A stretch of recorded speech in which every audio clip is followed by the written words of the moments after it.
Assalamualaikum warahmatullahi wabarakatuh. Perkenalkan, nama saya Iza Nuvalia dari kelompok 1. Di sini saya akan menjelaskan tentang pengertian jurnalistik.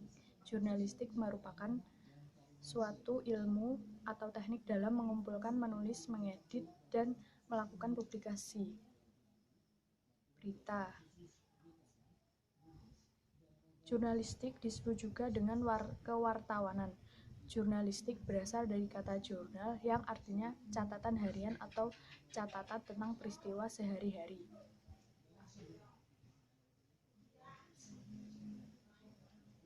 Kata jurnal berasal dari bahasa Latin yakni jurnal, yang artinya orang yang melakukan pekerjaan jurnalistik. Menjadikan secara etimologis jurnalistik yaitu laporan mengenai kejadian sehari-hari yang sekarang dikenal dengan istilah berita atau news. Pengertian sederhana dari jurnalistik yaitu aktivitas yang berkaitan dengan pencatatan atau pelaporan setiap hari. Warahmatullahi wabarakatuh. Perkenalkan, nama saya Nanda Widya, NIM 933511819 akan menjelaskan tentang sejarah jurnalistik. Jadi sejarah jurnalistik itu merujuk pada Akta Diurna pada zaman Romawi kuno, masa pemerintahan Kaisar Julius Caesar pada tahun 100 sampai 44 sebelum Masehi. Dan Akta Diurna sendiri berarti papan pengumuman, sejenis mading atau papan informasi seperti saat ini.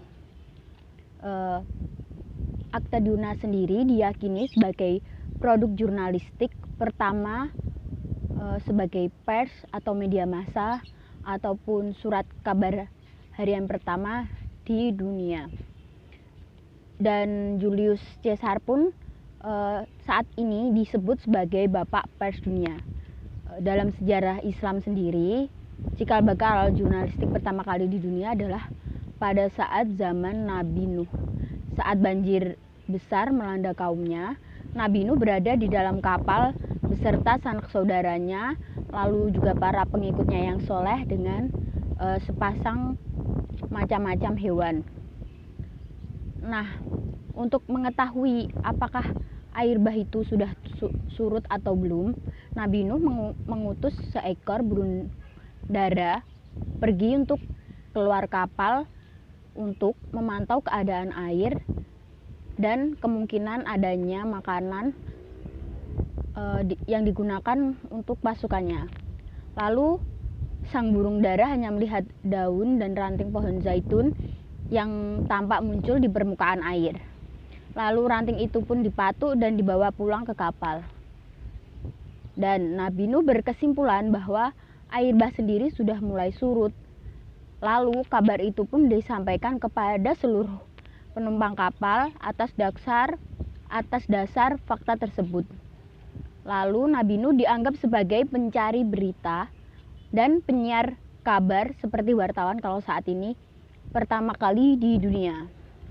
Dan kapal Nabi Nuh pun disebut sebagai kantor berita pertama kali di dunia. Terima kasih. Assalamualaikum warahmatullahi wabarakatuh. Di sini saya Nurlailat Nisfia yang akan menjelaskan tentang sekilas perkembangan jurnalistik. Yang pertama yaitu lahirnya wartawan pertama. Pada zaman Romawi ini pula kata Hamzah dan kawan-kawan lahirnya wartawan pertama.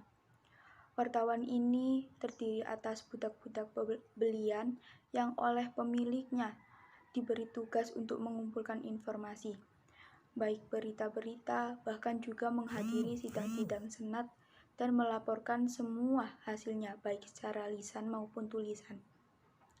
Kalau pemilik budak ini sedang berada di luar daerah, budak-budak inilah yang selalu diusahakan untuk mengirim berita-berita yang terjadi di Roma, dengan maksud agar tuannya selalu mengetahui kejadian-kejadian di kota tersebut.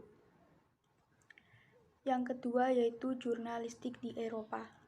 Di Eropa, kapan surat kabar cetakan terbit pertama kalinya dan siapa penerbitnya tidak begitu jelas. Tetapi tahun 1605 Abraham Verhoeven di Antwerpen, Belgia, terdapat izin untuk mencetak Nieuw Zittinghen. Baru pada tahun 1617 selebaran ini terbit dengan teratur yaitu 8-9 hari sekali. Yang ketiga yaitu zaman penjajahan di Indonesia. Sejarah jurnalistik pada abad ke-20 munculnya surat kabar pertama kali milik bangsa Indonesia. Namanya Medan Priaji, terbit di Bandung. Surat kabar ini diterbitkan dengan modal dari bangsa Indonesia untuk bangsa Indonesia. Medan Priaji ini dimiliki dan dikelola oleh Tirto Hadisuryo alias Raden Mas Djokomono.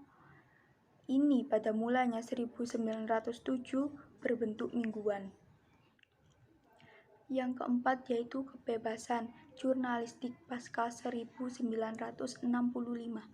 Sejak 1965 telah terjadi perubahan besar dalam dunia jurnalistik Indonesia. Pada mulanya perkembangan itu disebabkan oleh 3 hal. Yang pertama, peristiwa-peristiwa tegang yang terjadi pada G30 SPKI. Yang kedua, kebebasan pers yang menjadi leluasa dibanding dengan periode sebelumnya. Yang ketiga, yaitu barangkali juga embrio sikap profesionalisme dalam redaksi dan dalam pengelolaan keuangan. Terima kasih kami ucapkan.